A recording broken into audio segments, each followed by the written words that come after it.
আমাদের আজকের রেসিপি মোচা চিংড়ি।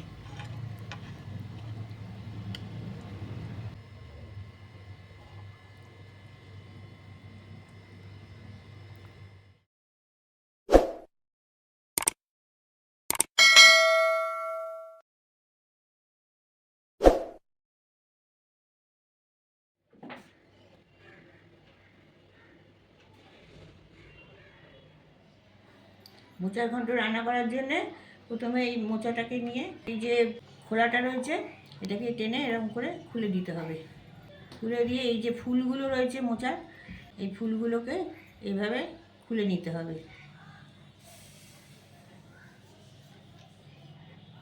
এইগুলোই হচ্ছে আসল জিনিস রান্নার। আর এই এই যে ফুলগুলো রয়েছে, এই ফুলের মাঝখানে যেই শক্ত কাঠিটা রয়েছে, এই কাঠিটাকে টেনে বার করে দিতে হবে। প্রথমে এই তলাকার এইটাকে ছিঁড়ে ফেলে দিতে হবে, তারপরে এই যে কাঠিটা রয়েছে এটাকে টেনে এইভাবে ছিঁড়ে দিতে হবে। মোচা কাটার আগে হাতে একটু সর্ষের তেল নিয়ে হাতে তেল মেখে নিতে হয়, তা নাহলে হাতে কষ লেগে যেতে পারে।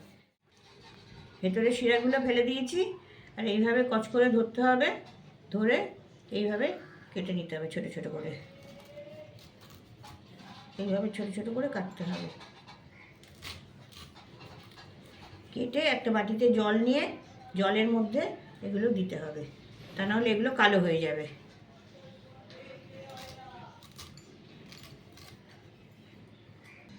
মোচার এতগুলো খোলা কাটা হয়ে গেছে। এবার শেষ যখন এই খোলাটা আমি কাটবো, তখন এটা এর পরের খোলাটা আর ছাড়ানোর দরকার নেই। এটাই শেষ খোলা ছাড়িয়ে দিলাম। এর পরের খোলাগুলো আর খুব কচি অংশ, এটা পুরোটাই কেটে দিয়ে দিতে হবে। এটা আর ছাড়ানোর দরকার পড়বে না।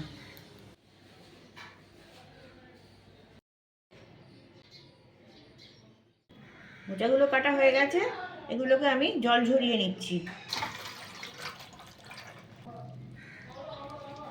জল ঝরানো মোচাগুলোকে আমি এবার একটু প্রেশার কুকারে সেদ্ধ করে নেবো।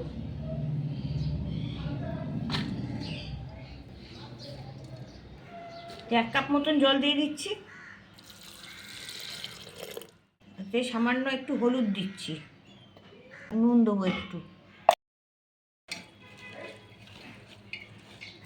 25 গ্রাম মতন ছোলা দিয়ে দিচ্ছি সেদ্ধর জন্য। 4টে সিটি দিয়ে নামিয়ে নেব। ওভেনে কড়া বসিয়েছি, 3 টেবিল চামচ সর্ষের তেল দিয়ে দিচ্ছি। তেলটা গরম হয়ে গেছে, আলুগুলো ভেজে নিচ্ছি। প্রথমে ছোটো ছোটো ডুমো করে আলু একটা মাঝারি সাইজে কেটে নিয়েছি। আলুগুলো একটু লালচে করে ভেজে নেবো। আলুগুলো লালচে হয়ে গেছে, এবার আমি এগুলো তুলে নিচ্ছি। এখানে 100 গ্রাম কুচো চিংড়ি আছে। বেশি বড় চিংড়ি এতে না দেওয়াই ভালো, ছোটো চিংড়িতে টেস্টটা ভালো আসে। আমি এগুলো একটু কড়াই ভেজে নিচ্ছি। এটা নুন হলুদ দিয়ে মাখিয়ে রাখা আছে।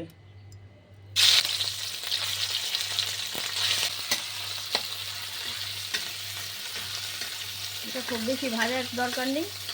1.5 মিনিট মতন নাড়াচাড়া করে নিয়েছি, এবার এগুলো তুলে নিচ্ছি। কড়াই আমি আরেকটু সর্ষের তেল দিয়ে দিচ্ছি, 1 টেবিল স্পুন। ফোড়ন দিচ্ছি, প্রথমে একটা তেজপাতা ছিঁড়ে দিয়ে দিচ্ছি, 2টো শুকনো লঙ্কা, আর 1 চা চামচ গোটা জিরে, 2টো ছোটো এলাচ, 3-4টে লবঙ্গ, আর একটা ডালচিনির টুকরো।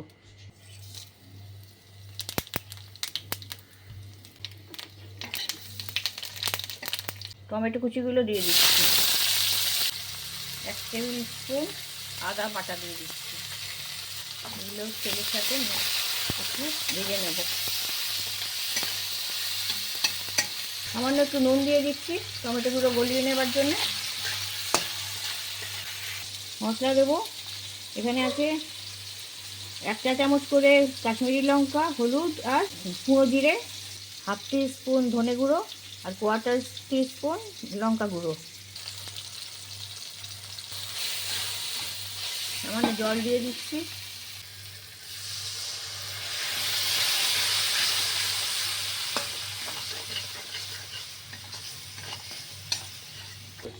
মোচাগুলো দিয়ে দিচ্ছি। মোচাগুলো প্রেশার কুকারে সেদ্ধর পর আমি হাত দিয়ে একটু ম্যাশ করে নিয়েছিলাম, এরমভাবে ম্যাশ করে নিয়েছিলাম। আপনারা ম্যাশার দিয়েও ম্যাশ করতে পারেন।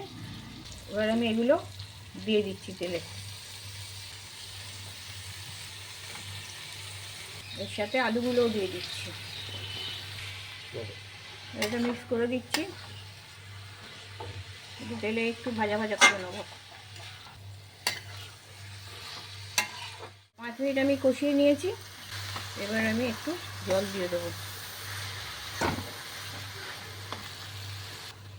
খুব বেশি জল দেব না, মশলাটা যাতে ঠিক মতন মিশে যায় সেই রকম জল দেবো। আর একটু জল দিতে লাগবে।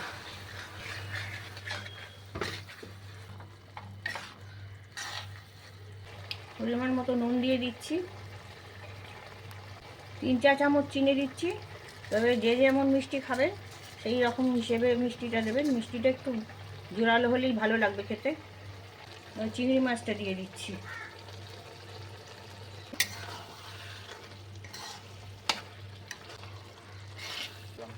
এবার আমি ওভেনের আঁচটা কমিয়ে দিচ্ছি।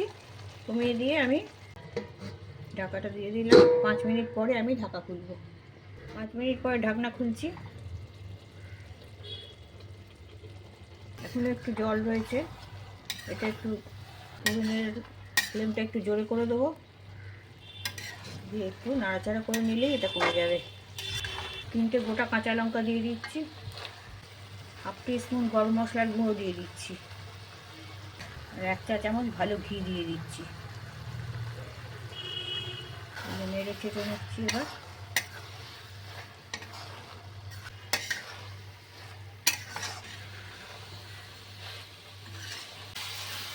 তরকারির জলটা সব শুকিয়ে গেছে, ভাজা ভাজা হয়ে গেছে, এত ভালো গন্ধ বেরোচ্ছে।